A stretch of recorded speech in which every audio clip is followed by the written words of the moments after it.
Convert this orthographic drawing, given in first angle projection with front and top views, into an isometric drawing. Step 1. Draw the isometric box. First, create an isometric box with the following maximum dimensions. X-axis equals 70 units. Y-axis equals 50 units. Z-axis equals 50 units.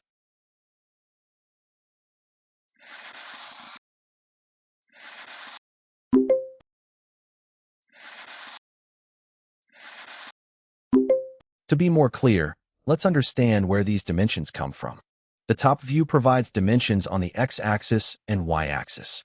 The front view provides dimensions on the x-axis and z-axis. Since we have all three axes covered, we can combine this information to construct the isometric box. Use the dimensions from the orthographic views to draw the box accurately.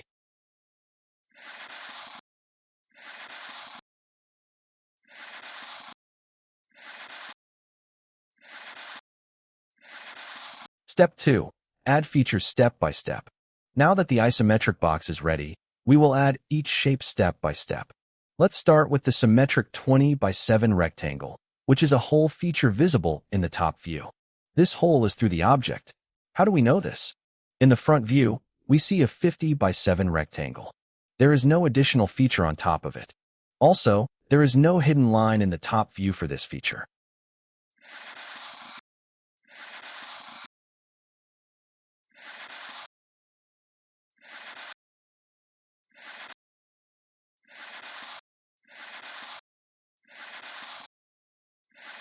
This confirms that the hole goes all the way through the object. So, draw this hole on the right end of the isometric box. After drawing the first feature, let's move to the next one, and then the third feature respectively. We have an L-shaped feature on the front view. The front face is laid on the XZ plane, and the Y-axis dimension comes from the top view. So, the combination of these views gives us the 3D shape. Draw this L shape on the XZ plane.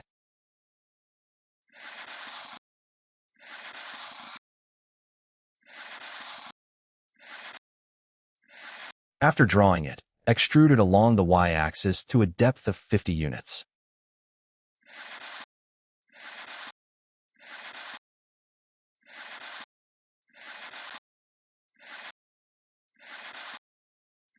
After completing these two features, we can confirm that the front view matches the given orthographic view.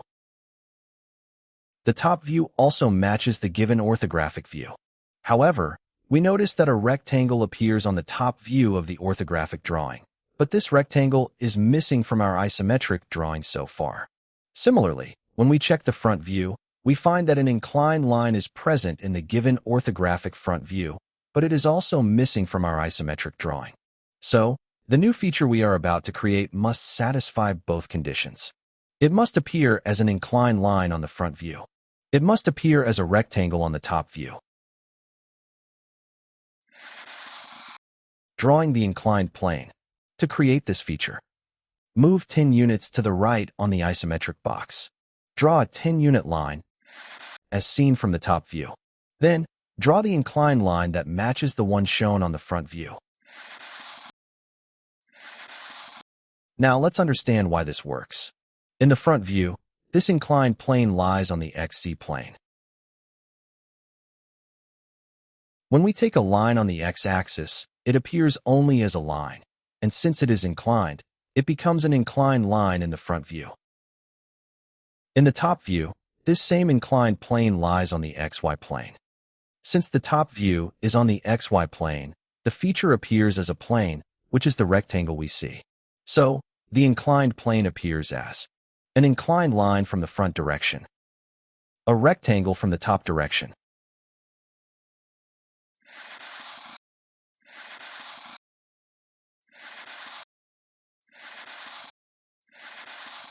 After drawing the inclined plane, verify whether it matches the given orthographic views.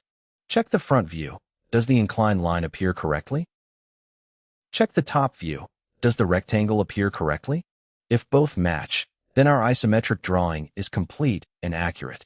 This completes our isometric view construction from the given orthographic views. Draft and dialog channel with FRM.